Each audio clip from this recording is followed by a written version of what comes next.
Greetings and welcome to Conversations with Carp. I'm Steve Carpenter, Sports Information Director at Hutchinson Community College, and your host for this podcast. While the Blue Dragons aren't playing games or competing in tournaments this spring because of the coronavirus pandemic, my conversations with members of the Blue Dragon Athletic Department is a way for Blue Dragon Nation to keep in touch with what's happening concerning Blue Dragon athletics. Today's guest is Blue Dragon head baseball coach and member of the Wichita Biddy Basketball Hall of Fame, Ryan Schmidt. Ryan, thanks for joining us. Thank you for mentioning the Biddy Basketball Hall of Fame once again. I just hope Coach Eck is listening. Yeah, it's something we like to keep in the forefront, even though you do not let me put it in your official bio. So, thank you for that.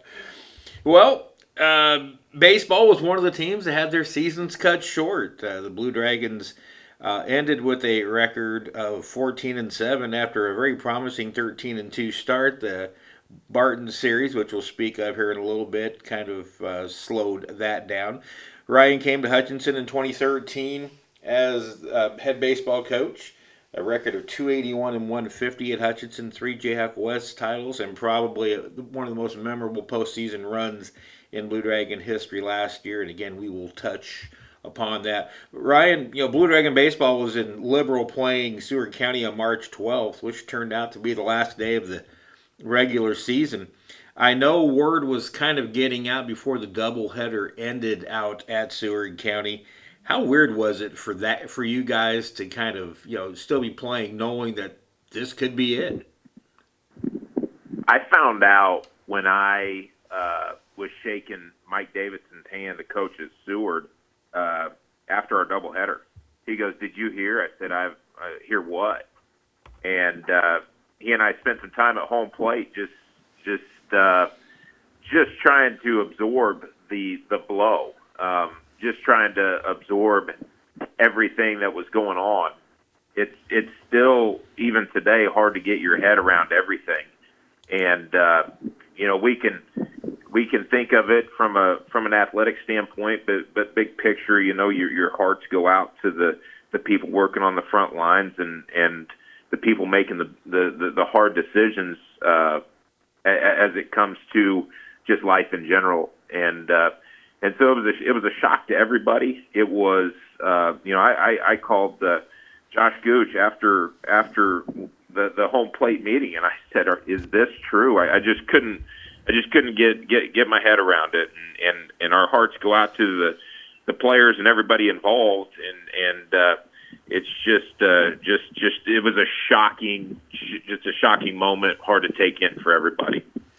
There had to be so much apprehension, just not knowing if the season would end. Would the sophomores get their season back? There was just at that point, what were you telling your players?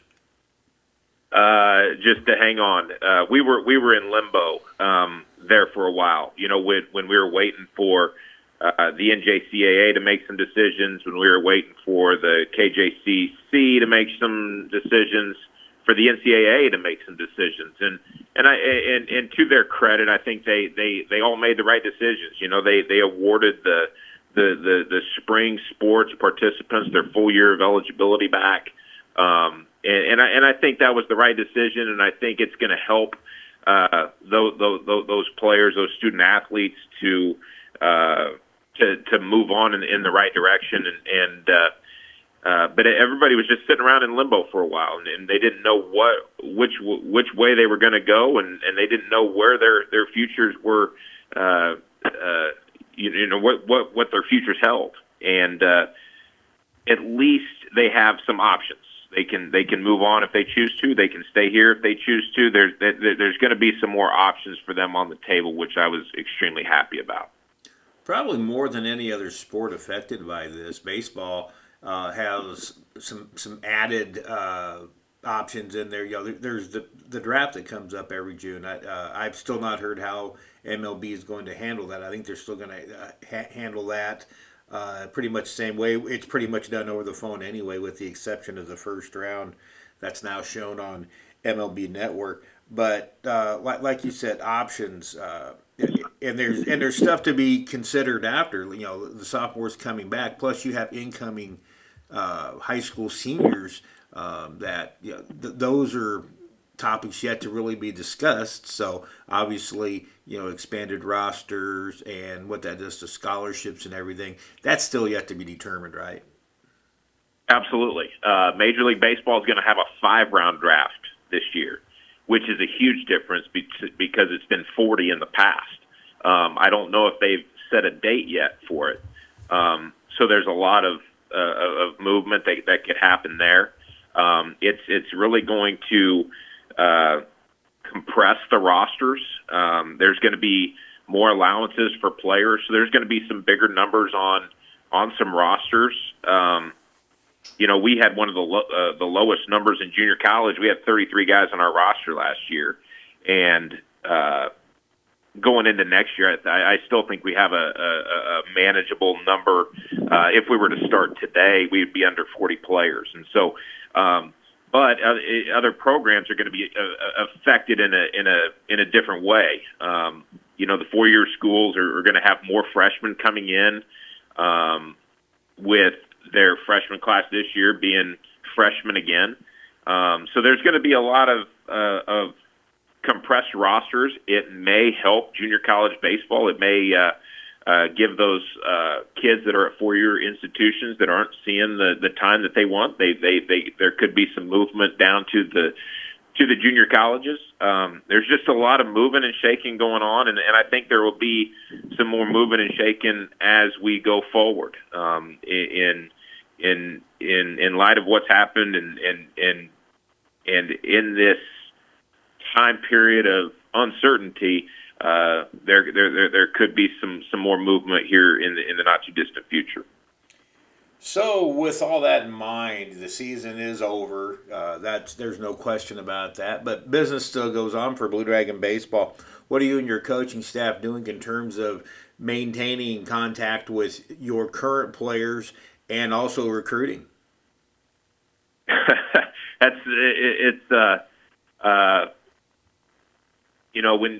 When you do like we did when our season ended, it was Monday. And I had a meeting with the team at 1:00, and we had exit meetings starting at 2:00. And we were trying to, tell them what was going to be happening. We were going to tell them what they needed to get better at. We needed to tell them that they needed to go home, get bigger, faster, stronger. They needed to finish up the semester strong academically. All those important things. Right now, currently, my assistant coaches are fit to be tied. There's no baseball for them to go out and recruit. There's no baseball for them to go out and watch. There's no baseball for them to go out and coach. And so I think they're going stir crazy, but they're staying in constant contact with our players. We're making sure that our players understand and stay on top of the new way of learning that they're going through right now. We're here for support. We're trying to set them up for summer baseball, in hopes that might have a chance at going. We're just doing what Coach Gooch told us to do, is over communicate with our players and make sure that we help them finish out this semester as strong as we possibly can. Because that's going to be paramount, is them getting their education at Hutchinson Community College, and that's what we're doing in this time period. I think it's you can only we're talking to our incoming recruits and making sure that they've got their ducks in a row, and just doing way too much talking on the phone, Carp. That's just what we're doing. I wish we could. I wish I could be sitting in the office with you, talking about how the Royals are doing or how the Blue Dragons are doing, not having phone discussions with you, that's for sure. You bet. Hey, at least one positive out of this, you get to spend a little more time at home with your new little girl, Augie. I'm sure Missy appreciates the little extra time you had to spend at home taking care of the little one. That is the blessing that has been for me is the extra family time that I get. Augie came to us in October, and if we would have had a full spring, she probably wouldn't recognize me. I wouldn't be home that much. But this has given me the extra time with her, and I'm starting to rank up there with Mom as far as being one of her favorites. So I've been soaking up that time. I've been soaking up the family time, but Missy's been putting me to work in the yard and at the house. So we need baseball to start up so I can get out of here and get out of the extra work that she's making me do.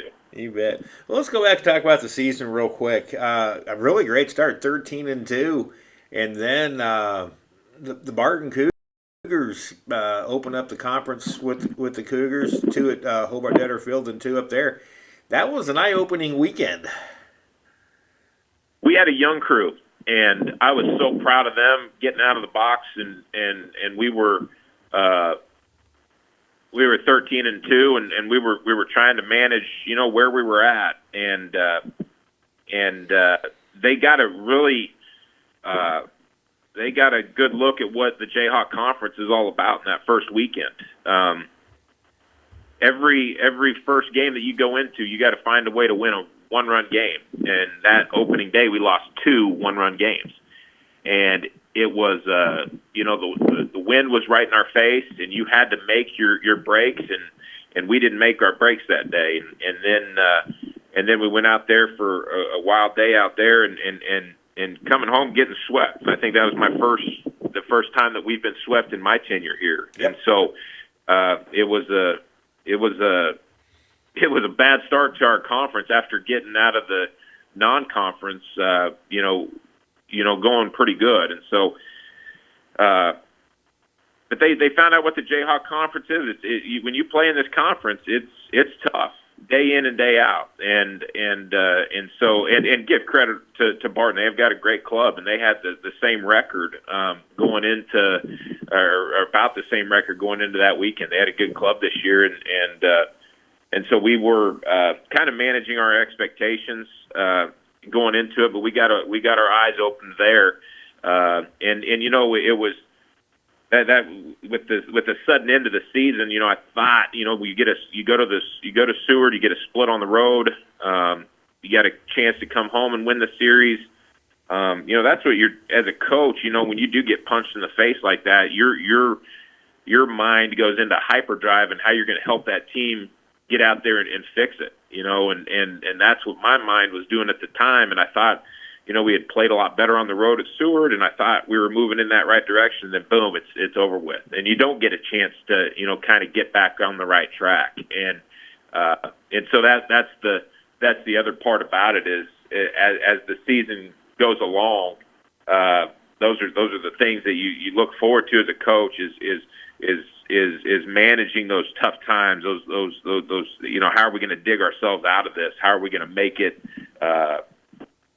How are we going to make it better, or how are we going to keep this winning streak alive? Those are the things that got cut short in this deal. Well, we're going to try to put a smile back on your face because that was a tough weekend for Blue Dragon baseball up with Great Bend. But let's go back to the Region 6 tournament last year. Probably in my time, and then that goes 25 years, but maybe the second most memorable postseason run that I've been a part of in Blue Dragon history, especially one day in particular. And I speak of May 17th. Night before, Colby dropped the Blue Dragons down to the losers bracket. And then the next thing you know, playing Cloud County, you're down 8-0 after a half inning. But somehow, some way, that turned into maybe the most exciting single day of baseball in Blue Dragon history.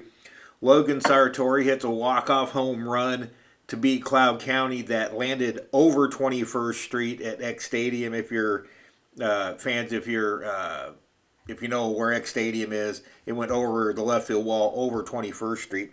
And then about 6 hours later, you're down 3 runs in the bottom ninth against Barton. And you rally for that big 9-8 win when Ryan Moritz dropped a 2-run opposite field single left center. And we all watched Dylan Nedved and Riley Metzger score the game-tying and game-winning runs. That had to be one of the craziest days of your coaching career. without question, with your back up against the wall all day, and you just get clutch performance after clutch performance after clutch performance. Going from, digging, I don't know if we could have dug ourselves any deeper holes than we did, and then finding a way to dig ourselves out. And one of our things is never out of the fight. When you can get a team to believe in that and then go out to execute it with your back up against the wall, those are some of the most rewarding experiences that you can have as a coach. And for those players to have those experiences and those memories, we sit back and we laugh about them, and we talk about them all the time, but we remember them, and that's why you coach. That's why you play the games. That's what when we were chasing down that championship, we wanted it bad, and we were scratching and fighting and clawing, and I think that's what I'm most proud of is that our guys believing that we were never out of the fight, and that we were going to find a way to get it done, and we ultimately ran out of gas. But it was what a fun ride it was. Someday here pretty quick, we're going to start replaying the greatest of all time Blue Dragon games that we've produced on the Blue Dragon Sports Network, and we are going to put those two games back to back on the network. So we'll have that pubbed out, and we'll let everybody know when that happens. But that'll be coming very soon. You get to watch both those games in their entirety with Danny Steckline and myself on the call. So, Ryan, I appreciate the time. We're going to get baseball back soon, so we'll be ready to go. Appreciate your time. You bet. Thanks for having me, Carp, and thanks for all that you do, and hats off to you and Coach Gooch and the administration. You guys have been put through the ringer, and Dr. File and everybody at Hutchinson Community College is doing everything that they can for us and the students and the student athletes, and can't appreciate you guys enough. Appreciate it. Thanks so much. That'll wrap up this edition of Conversations with Carp. We'll talk to you again soon. So long, everybody.